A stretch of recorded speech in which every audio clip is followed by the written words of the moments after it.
안녕하세요. 저는 쑥쑥가족연구소 대표 박다혜라고 합니다. 오늘은 제 소개를 한번 해보려고 해요.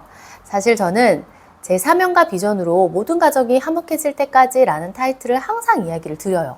왜 이런 이야기를 하게 되는지 제가 설명드려 보도록 할게요. 저는 언어재활사로 15년 차이고 대구 수성구에서 병원 산하에 있는 센터장으로 일을 하고 있었어요. 이렇게 센터로 운영하는 것이 아니라 엄마들한테 가까이 다가가야 되겠다라고 결정짓는 사건들이 있었어요. 그게 무엇이었냐면 바로 코로나였어요. 코로나 시기를 겪으면서 아이가 태어나기를 기질적으로나 또는 발달적으로나 장애지 않을 수 있는데 코로나라는 격한 시기를 겪으면서 장애로 이어지는 아이들이 가끔 있더라고요. 그때 제가 환경을 조성하는 것이 얼마나 중요한지를 빨리 엄마들한테 알려드려야 되겠다. 그런 생각을 굉장히 강력하게 받아서 코로나를 겪고 난 다음에 제가 여기에서 쑥쑥가족연구소를 운영하고 있습니다. 사실 센터를 올 때는 선생님 너무 힘들어요. 우리 아이만 이래요. 저 집에서는 괜찮은데요. 원에서는 이상해요. 때리는 아이, 떼쓰는 아이, 화내는 아이, 징징대는 아이, 우는 아이, 소리치는 아이, 이런 수많은 이유로 센터를 오게 되어요. 그런데 정말 육아의 가장 핵심 포인트는 이런 각종의 결과들이 어디에서부터 시작되느냐예요. 치료사들은 대부분 현상 치료를 해요. 즉 우리 아이가 말이 늘었어요 해서 센터를 오게 되면 발달 중에서 말 느린 부분을 치료를 열심히 하게 되는 거죠. 그렇게 열심히 치료를 했을 때 아이들의 효과가 굉장히 좋아요. 그런데 돌아오기도 해요.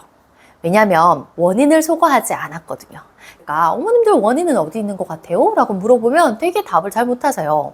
그런데 IQ를 생각해보면 기질이라는 것이 있고 그 결과치라는 IQ의 숫자가 있고 그리고 환경이라는 것이 존재한다면 육아도 같은 거예요.